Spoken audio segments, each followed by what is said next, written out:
오늘은 30장 말씀인데 지난 시간에 우리 삶의 기초가 흔들리는 경험에 대해서 나누었어요. 그러니까 우리의 이 기초돌을 무엇에 두는지에 따라서 우리가 쌓은 인생의 그 탑들이 허망하게 무너져 버릴 수도 있고 견고하게 세워질 수도 있는데, 어떤 사람은 공동체 중심으로, 어떤 공동체든지 그 공동체에서 바라는 그런 것들을 잘 수행함으로써 자기 자존감이 세워지는 사람이 있고, 그런 사람들은 공동체가 무너지면 자기도 같이 무너져 버리죠. 또 어떤 사람은 자기 자신만 중요하게 생각하는 현대적인 그런 자아 실현을 하는 사람들도 있었습니다. 근데 그런 사람들은 인정을 받지 못하거나 또 자기가 인정받을 만한 행동을 못했을 때에 또 흔들리죠. 그런데 위를 보고 살아가는 사람은 결코 흔들리지 않을 줄 믿습니다. 그래서 우리가 공동체와 내 자아를 무시하라는 게 아니라 위를 보고 산다는 것은 그 양쪽에서의 균형감을 갖는다는 거예요. 우리는 치우치기가 쉽기 때문에 그 중심을 잡는 것이 이 원통 위에 널빤지에서 중심을 잡는 것처럼 늘 우리 인생은 이렇게 균형을 잡고 살아야 돼요. 그런데 그것이 훈련되지 않은 사람은 늘 한쪽으로 이렇게 탁 쓸려버리기 마련이죠. 그래서 그 위에서 계속 이렇게 균형을 잘 잡는 저와 여러분 되시기를 축복합니다. 오늘은 하나님의 기다림과 우리의 기다림이라는 제목으로 말씀을 나눠볼 텐데, 그 아래에 삶의 기적을 가져다 주는 꿀팁이라고 제가 적어 놓았어요. 우리 삶의 기적을 가져다 주는 꿀팁이 무엇인가? 그것에 대해서 함께 나눠보려고 합니다. 오늘 18절을 함께 읽었는데, 여호와께서 기다리시나니 그리고 마지막에 그를 기다리는 자마다 복이 있도다. 하나님을 신뢰하면서 기다리는 것, 그것이 얼마나 중요한 것인가. 시대가 갈수록 여러분의 세대일수록 더 빠른 것을 추구하고 기다리는 것에 굉장히 약하죠. 기다리는 것.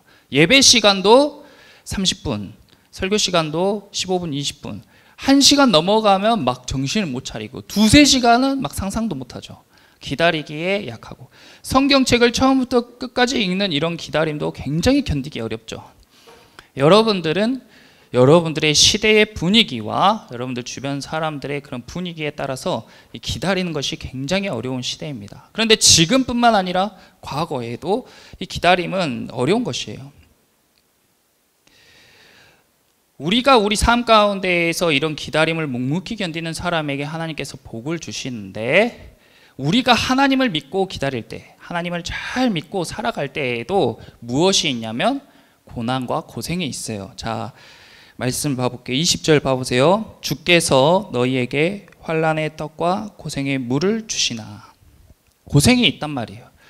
예수님을 잘 믿고 찬양단도 열심히 하고 예비 목자도 열심히 하고 학교에서도 잘 하지만 하나님 말씀대로 살려고 애를 쓰지만 나에게 평탄한 길만 있는 게 아니라 하나님이 무엇을 주시냐면 나에게 환난의 떡과 고생의 물을 주십니다. 그러니까 이때에 내 기초가 어디 있는지 딱 드러나는 거예요. 내가 열심히 하나님을 섬기는 모양은 있었지만 내 마음의 중심에 하나님을 기초로 하지 않은 사람들이 이때 다 흔들려 넘어지게 됩니다. 그런데 나에게 이 환난의 떡과 고생의 물이 있지만 그럼에도 불구하고 내 중심에 하나님의 말씀으로 견고하게 세워진 사람은 이때 더 든든히 서가는 거예요. 더 튼튼해지는 거예요. 그런데 하나님이 고생만 주시냐? 그렇지 않아요. 하나님을 믿지 않는 사람에게도 고생과 환난이 있고 하나님을 믿고 따르는 사람에게도 동일하게 고생과 환난이 있는데, 차이점은 무엇이냐면 그 다음, 내 스승은 다시 숨기지 아니하시리니 내 눈이 내 스승을 볼 것이며. 하나님께서 고생만 주시는 게 아니라 무엇도 주시냐면 스승도 주십니다. 여러분 각자 한 사람 한 사람에게 다 하나님께서 스승을 붙여주셔요. 찬송가에 성령이 스승 되셔서 진리를 가르치시고 이런 찬송가도 있어요. 성령님께서 여러분의 스승이 되시는데 그 모양과 방법이 각자 다 다른 거예요. 어떤 사람은 부모님이 스승이 돼주시고, 어떤 사람은 선생님이, 어떤 사람은 선배가, 어떤 사람은 학교 선생님이, 학교 친구들이 스승이 되어줄 수 있는데, 하나님께서 붙여주신 그 스승을 잘 분별하고 그 말 이야기를 청종하는 사람들은 21절에 너희가 오른쪽으로 치우치든지 왼쪽으로 치우치든지 네 뒤에서 뭐가 들려요? 말소리가 들려 이르기를 이것이 바른 길이니 너희는 이리로 가라 할 것이며. 저를 따라서 해보세요. 이것이 바른 길이니 너희는 이리로 가라. 이 음성에 귀 기울일 수가 있어야 된다. 왜 삶이 흔들리냐? 왜 내가 삶에서 무너지냐? 왜냐하면 우리는 오른쪽으로든지 왼쪽으로든지 치우치기가 쉽단 말이에요. 아까 이야기한 것처럼 이 원통 위에 이 판자를 올려놓고 우리가 올라가면 이렇게 막 균형 잡기가 어렵잖아요. 근데 이 훈련이 안 된 사람은 슉 이쪽으로 미끄러지든지 아니면 슉 이쪽으로 미끄러져요. 공동체에게 의지하든지 아니면 자기 자신에게 완전히 의지하게 돼 있어요. 그래서 균형을 잘 잡아야 되는데 이쪽으로 갈 때도 있고 이쪽으로 갈 때도 있고 왔다 갔다 해야 되는데 어디로 갈지 우리가 판단하기가 어렵잖아요. 우리 지식과 경험으로는 너무 어려워요. 근데 그때 나에게 들리는 소리, 이것이 바른 길이니 너희는 이리로 가라. 스승님께서 말씀해 주신다. 할렐루야. 반드시 하나님을 믿고 의지하는 사람에게는 이런 스승님이 있고 이런 음성이 따라갑니다. 근데 그 음성을 잘 청종하고 이렇게 따라가지. 힘들지만 따라가야지. 힘들지만 함께 가야지. 이렇게 하는 사람들은 견고하게 치우치지 않고 갈 수가 있게 되는 거예요. 이 이사야서 이 말씀의 배경이 어디냐면 히스기야 왕 때예요. 히스기야 왕이 되었을 때, 자 우리 역대하로 가볼게요. 이 역대 상하, 열왕기 상하는 역사서예요. 그러니까 이 배경을 이 성경 역사서에 잘 기록을 해놨단 말이에요. 역대하 31장에 이 히스기야가 이 말씀이 기록된 시대의 배경에 대해서 기록하고 있어요. 31장 1절에서 21절 이야기인데 31장을 펴놓고 자 이제 이사야서 30장이랑 이 역대하 31장을 왔다 갔다 할 테니까 여러분들이 뭐 볼펜으로 표시해 놓든지 아니면 손으로 이렇게 딱 잡고 있으세요. 이렇게 왔다 갔다 할 겁니다. 자 31장 히스기야가 왕이 됐어요. 히스기야가 왕이 되기 이전에 왕이 누구였어요? 그 앞에 히스기야가 왕이 되기 전에 왕이 유다 왕 아하스라는 사람이었습니다. 이 유다 왕 아하스 때에 그 남유다 위에 있는 북이스라엘과 아람이 아수르의 위협을 받자 남유다에게도 너희도 우리와 함께 손을 잡고 아수르를 대적하자고 손을 내밉니다. 그런데 이 남유다가 보니까 평소에 북이스라엘과 아람은 자기에게 위협이 되는 존재인데 저 멀리 살고 있는 아수르는 자기들한테 해를 준 적이 없어요. 그래서 이참에 저 강한 큰형 같은 아수르와 손을 잡고 골칫거리인 이 북이스라엘과 아람을 손봐줘야겠다 하고 이 북이스라엘과 아람이 내민 손을 탁 쳐버리고 얼른 아수르에게 가서 거기에 탁 붙습니다. 그래가지고 아수르에게 엄청난 뇌물을 바치고 북이스라엘과 아람을 공격해달라고 부탁해요. 이 아하스 왕 때. 근데 아수르는 호시탐탐 북이스라엘과 아람을 차지하고 싶은 그런 욕심을 가지고 있었거든요. 그런데 아무 이유도 없이 약하다고 때리면 주변 나라들의 미움을 사잖아요. 그래서 어떻게 쟤네를 점령할까? 어떻게 쟤네를 점곡할까? 하고 고민하고 있던 찰나에 남유다가 딱 뇌물까지 들고 와서 공격해달라고 하네? 너무 좋은 명분이잖아요. 그래서 오케이 하고 큰 뇌물을 받고 바로 공격해서 북이스라엘과 아람을 다 무찔러 버립니다. 그러니까 남유다는 속 시원하다 했겠죠 처음에는. 그런데 이 아하스 왕이 죽고 난 이후에 바로 히스기야 왕 때에 아수르가 그 다음에 이제 그 다음 차례에 누구를 정복하고 싶겠어요? 남유다를 정복하고 싶어진 거예요. 이전보다 더 크고 더 강력해진 아수르가 작고 약한 남유다를 호시탐탐 노리고 있는 거예요. 완전 바람 앞에 등불이죠. 그런데 이제 아수르의 왕이 군대를 정비하고 남으로 내려오기 시작합니다. 그래가지고 그 군대가 가는 곳마다 도시가 팍팍 다 쓰러지는 거예요. 다 점령당하는 거예요. 다 사람들이 옷을 싹 벗기고 머리를 싹 밀어버리고 그리고 갈고리로 꿰가지고 줄줄이 사람들을 다 끌고 가요. 온 천지가 피바다가 되고 농장에는 작물을 재배하지 못하도록 소금을 다 뿌려버려서 황폐한 땅으로 다 만들어버려요. 그래서 아수르 군대가 가는 데마다 지옥 같은 환경이 펼쳐지는 거예요. 그러니까 이 남유다의 예루살렘에 있는 사람들 얼마나 두렵겠어요. 마음이 얼마나 두렵겠어요. 다 하나님을 믿는 사람이에요. 다 하나님께 예배를 드리는 사람이에요. 남유다에 있는 사람들은. 그래도 마음이 떨리는 거야. 그리고 이제 아수르의 대군이 예루살렘을 둘러쌌어요. 진치고 딱 둘러쌌어요. 근데 소식이 들려오는데 어떤 소식이 들려오냐면 북이스라엘이 아수르에게 멸망당할 때 이렇게 멸망당했대 하고 소식이 들려오는 거예요. 어떻게 멸망당했대? 야, 아수르 대군이 쥐 한 마리도 못 나가게 성을 다 둘러싸가지고 몇 년 동안 그 안에 있는 사람을 굶게 만들었대. 그래서 처음에는 먹을 수 있는 건 다 먹다가 이제 먹을 게 다 떨어지니까 나중에는 나귀 머리와 비둘기 똥도 큰 돈을 주고도 못 샀대. 그래서 사람들이 굶어 죽어나가서 결국에는 먹다가 자기 자식까지 잡아먹었대. 그 소문이 막 들리는 거야. 우리 성읍도 지금 둘러싸고 있는데, 아수르가 지금 우리 성읍도 둘러싸려고 오고 있는데, 그러니까 마음의 두려움에 꽉 찬 거예요. 그런 시기예요. 그런데 31장 봐보세요.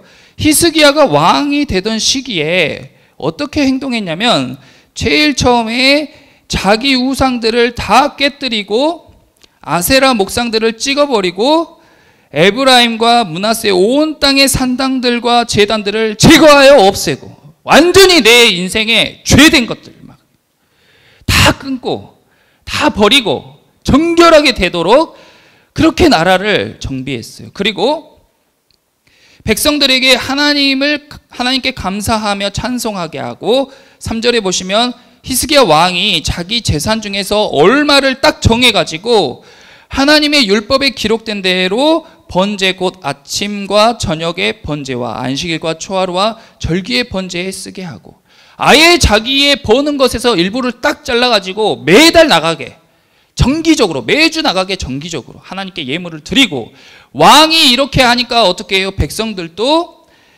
5절 보시면 왕의 명령이 내리자 곧 이스라엘 자손이 곡식과 포도주와 기름과 꿀과 밭의 모든 소산의 첫 열매들을 풍성히 드렸고 또 모든 것에 11조를 많이 가져왔으며 아니 왕이 이렇게 하니까 백성들도 다 따라서 예물을 드리고 11조를 드리고 이런 것들이 다 하게 되는 거예요. 하나님이 기뻐하시는 일을 하게 되는 거예요. 그래서 성전에 막 쌓이기 시작하는데 곡식과 보화들이 막 쌓이니까 성전을 맡은 제사장이 왕에게 이제 성전에 필요한 예물 이상으로 너무 많은 재물이 쌓입니다. 이걸 어떻게 합니까? 그러니까 어떻게 했냐면 14절에 동문지기 레위 사람 임나의 아들 고레는 즐거이 하나님께 드리는 예물을 맡아 여호와께 드리는 것과 모든 지성물을 나눠주며 밑줄 그어보세요. 15절 맨 끝에도 나눠주되 16절 맨 끝에도 다 나눠주며 17절 중간에 나눠주며 맨 끝에도 나눠주며 18절 중간에도 나눠주었으니 19절에도 나눠주되 나눠주었더라. 계속 너무 물질이 쌓이니까 하나님께 감사함으로 드리는 예물이 쌓이니까 이제 그 예물이 흘러가는 거예요. 필요한 사람들에게 흘러갑니다. 계속 나눠줘도 더 풍성해지는 거예요.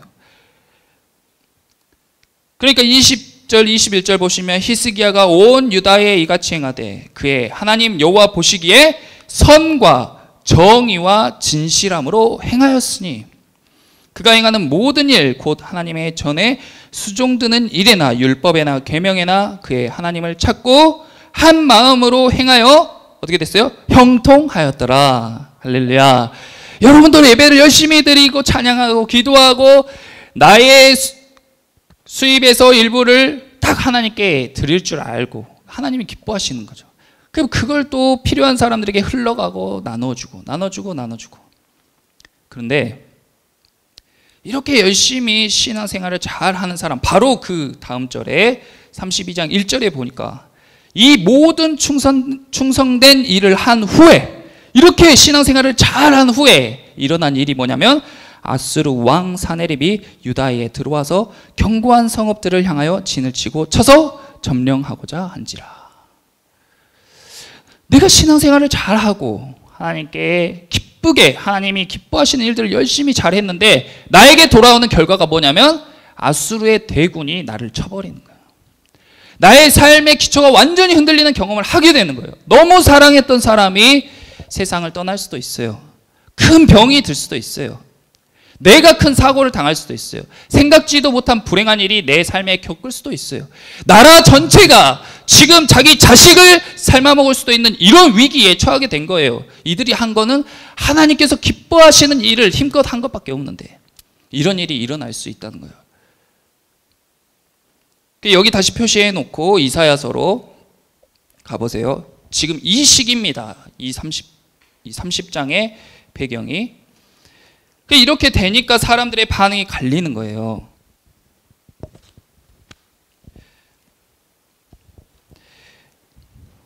자, 30장 16절. 히스기야 왕은 쳐들어오는 아수르의 대군을 맞아서 고관들과 신하들을 다 모으고, 야, 우리가 어떻게 해서 저 아수르를 대적할까? 하나님께 기도하자.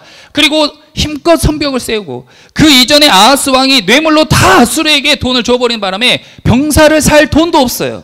말을 구할 돈도 없어요. 용병을 구할 돈도 없어요. 그래서 그냥 할 수 있는 대로 돌을 들어다가 사람들에게 성벽을 쌓게 하고 어떻게든 막아보려고 할 수 있는 대로 힘을 쓰지만 역부족이에요. 그런데 그때에 이르기를, 16절 봐보세요. 이르기를 아니라 우리가 말을 타고 도망하리라 하였으므로 너희가 도망할 것이요, 또 이르기를 우리가 빠른 짐승을 타리라 하였으므로 너희를 쫓는 자들이 빠르리니. 아니, 히스기야 왕이 어떻게든 막아보자고 지금 막 성벽을 세우고 있는데 자기 돈 있는 사람, 자기밖에 모르는 사람, 자기 재산이 있는 사람들은 그때 뭘 하냐면, 빨리 도망갈 수 있는 최고급 말을 구해야겠다.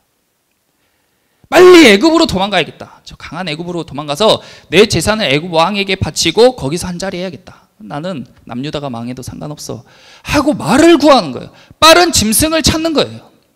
그래서 자기가 모아둔 돈으로 어떻게든 군대를 막을 생각을 하지 않고 말을 사가지고 도망갈 궁리를 했어요. 그래서 일부 고관들과 신하들이 자기 재산을 다 정리해가지고 말을 타고 도망갔습니다. 나라를 버리고. 기다리지 못하고 자기 자리를 이탈하는 거예요. 사역을 하다가 힘들 때가 있어요. 근데 몰라, 나 몰라, 교회야 어찌됐건 지금 내가 죽게 생겼는데 나 그냥 그만두고 나 볼일 보러 갈래. 학교야 어찌됐건, 가정이야 어찌됐건 나 너무 힘들어 못 버티겠어. 말을 타고 도망가 버려요. 그 사람들 어떻게 됐냐? 그 사람들이 잘 살 것 같았죠. 남유다에 있는 사람들이 완전 망할 것 같았잖아요. 그런데 애굽으로 간 사람들이 어떻게 됐냐? 30장 2절에 그들이 바로의 세력 안에서, 바로는 애굽 왕이죠. 그들이 바로의 세력 안에서 스스로 강하려 하며 애굽의 그늘에 피하려 하여 애굽으로 내려갔으되 나의 입에 묻지 아니하였도다. 뭐 자기 힘들 때에는 하나님께 묻고 기도하고 이런 거 없죠. 그냥 자기 생각에 편한 대로 확 가버린단 말이에요. 그러므로 바로의 세력이 너희의 수치가 되며 애굽의 그늘에 피함이 너희의 수욕이 될 것이라. 그 고관들이, 말 타고 도망간 고관들이 소안에 있고 애굽의 도시입니다. 그 사신들이 하네스에 이르렀으나 그들이 다 자기를 유익하게 하지 못하는 민족으로 말미암아 수치를 당하리니 그 민족이 돕지도 못하며 유익하게도 못하고 수치가 되게 하며 수욕이 되게 할 뿐임이니라. 애굽이 강력하고 애굽이 아수르로부터 나를 지켜줄 줄 알고 내 재산을 다 정리해가지고 말을 타고 몇 날 며칠을 가가지고 돈 없고 가난한 놈들은 말도 못 사고 도망도 못 가지, 나는 도망갈 수 있다 하고 애굽으로 딱 갔는데 막상 애굽에 가보니까 내가 생각한 그런 강력하고 힘 있는 나라가 아니에요. 그리고 애굽 왕들은 굴러 들어온 재산들을 보고 아이고 안 그래도 나라가 힘들었는데 웬 떡이냐고 그들의 재산을 다 몰수하고 그들은 나몰라라예요. 이제 박쥐같이 남유다에서 애굽으로 가버린 사람은 애굽에서도 안 받아주고 남유다로 돌아갈 수도 없는 실정. 그래서 수치를 당하게 되는 거예요. 그럼 남유다에 남은 사람은 어떻게 됐냐? 남유다에 남은 사람은 돌 하나씩 이걸로 절대 아수르를 막을 수 없을지는 알지만 자기가 할 수 있는 최선의 노력, 벽돌 한 장 한 장 쌓아가며 성벽을 견고히 해보고 그리고 모여서 하나님께 기도합니다. 다시 역대하로 가보세요. 역대하 32장 20절. 이러므로 히스기야 왕이 아모스의 아들 선지자 이사야와 더불어 하늘을 향하여 부르짖어 기도하였더니 이제 할 수 있는 것은 다 했어. 내가 할 수 있는 건 다 했고 이제 기도하는 일밖에 안 남았어. 그래서 이제 기도를 하는 거예요. 옆에 있는 사람들이 보기에는 아주 미련해 보이고 형편없어 보이고 이제 곧 망하기 직전. 그런데 그때에 기도하였더니 21절에 여호와께서 한 천사를 보내어 아수르 왕의 진영에서 모든 큰 용사와 대장과 지휘관들을 멸하신지라. 아수르 왕이 낯이 뜨거워 그의 고국으로 돌아갔더니 그의 시내 전에 들어갔을 때에 그의 몸에서 난 자들이 거기서 칼로 죽였더라. 있을 수 없는 기적 같은 일, 삶의 기적을 경험하는 꿀팁. 하나님께서 보내신 그 자리에 나에게 붙여진 그 스승의 음성을 듣고 기다리는 자에게 복이 임할 줄 믿습니다. 히스기야도 도망가고 싶죠. 무섭죠. 제일 좋은 말을 살 수 있는 사람이고 제일 빨리 도망갈 수 있는 사람이에요. 근데 히스기야는 도망가지 않고 자기의 스승인 이사야에게 물었어요. 지금 해야 될 게 뭡니까? 지금은 하나님께 기도할 때입니다.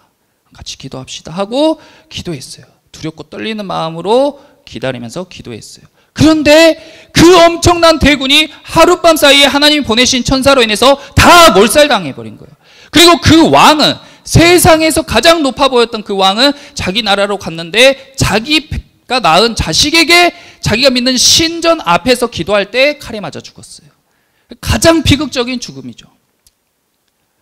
그런데 고대에는 제가 전에도 말씀드렸지만 전쟁에 나갈 때 왕이 가기 때문에 그 나라에 있는 금은 보화와 재물을 다 가지고 이동해요. 전쟁터로. 나라가 비어 있잖아요. 그러니까 다 가지고 전쟁터로 간단 말이에요. 근데 병사들이 싹 죽어버렸어. 그러면 왕이 그걸 다 가지고 갈 수 있어요? 없어요? 없어요. 자기 주머니에 조금 챙길 뿐이에요. 산더미같이 쌓인 곡식들과 금은 보화들을 들고 갈 수가 없단 말이에요. 놓고 도망가는 거예요. 그러니까 갑자기 가난했던 남유다가 어떻게 돼요? 그 아수르의 금은 보화가 다 남유다의 것이 돼버린 거예요. 온 나라를 점령하면서 긁어 모았던 그 부귀와 영화가 한순간에 남유다에게로 옮겨져 가는 거예요. 이것이 하나님께서 역사하시는 일입니다. 그래서 27절에 보시면 히스기야가 부와 영광이 지극해진 거예요. 히스기야가 언제부터 부와 영광이 지극했어요? 남유다는 아수르에게 조공을 다 바쳐버려가지고 곳간이 텅텅 빈 나라였어요. 가난했단 말이에요. 한순간에 근데 부와 영광이 지극해져서 막 그것들을 이제 쌓기 위해 창고를 세우기 시작한 거예요. 그리고 나중에 바벨론이 왔을 때에 그 금은 보화를 보게 된 겁니다.